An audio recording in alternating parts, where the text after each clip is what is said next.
I'm not sure if it's good morning or good evening or good afternoon here. It's 12 o'clock. My name is James Penniston, United States Air Force retired.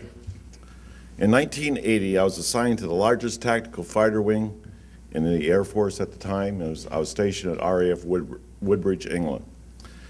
I was the senior security officer in charge of that base security. At that time, I held a top secret U.S. and NATO security clearance and was responsible for the protection of the war-making resources for that base. Shortly after midnight on the 26th of December 1980, Staff Sergeant Stephens briefed me that some lights were seen in Rendlesham Forest, just outside the back gate. He informed me that whatever he seen didn't crash.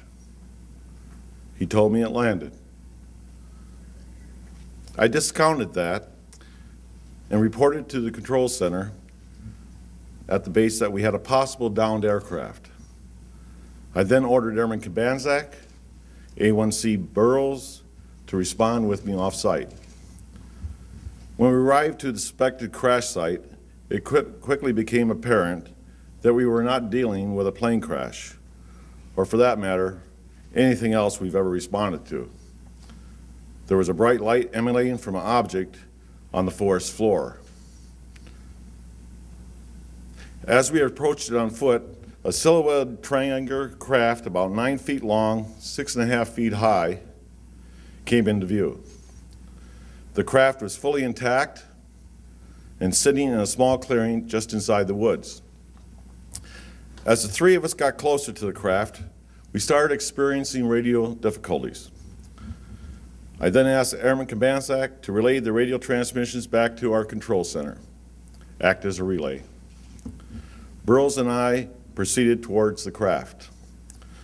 When we came up on the triangular-shaped craft, there were blue and yellow lights swirling around the exterior as though they were part of the surface.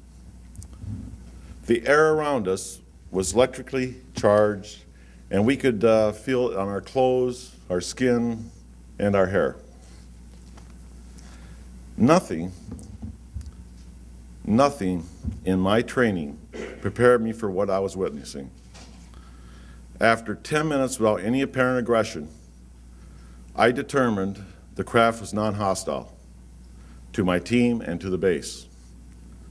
Following the security protocols, we completed a thorough on-site investigation.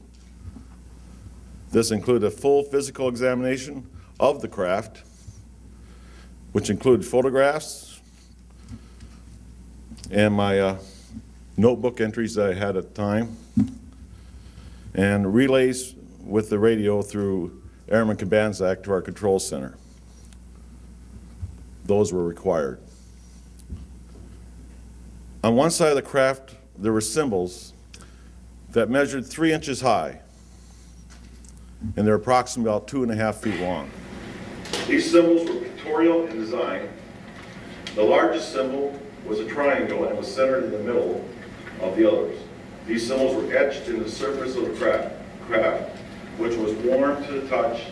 Even though it looked like black onyx, it felt like metal.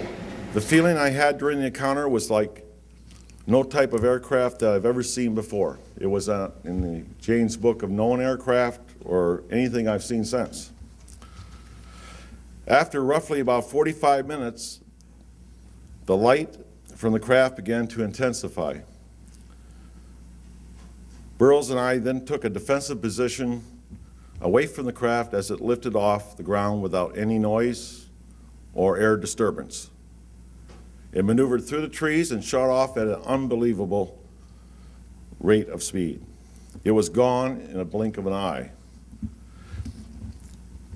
In my law book that I have right here, I wrote, "Speed, impossible."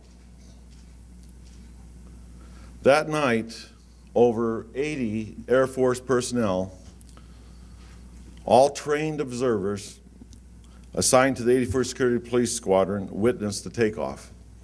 The information acquired during that investigation was reported through my military channels. The team and witnesses were told to treat the investigation as top secret, and no further discussion would be allowed. The photographs that we retrieved from the base lab, 2 rolls of 35mm, of course, were apparently overexposed. Thank you.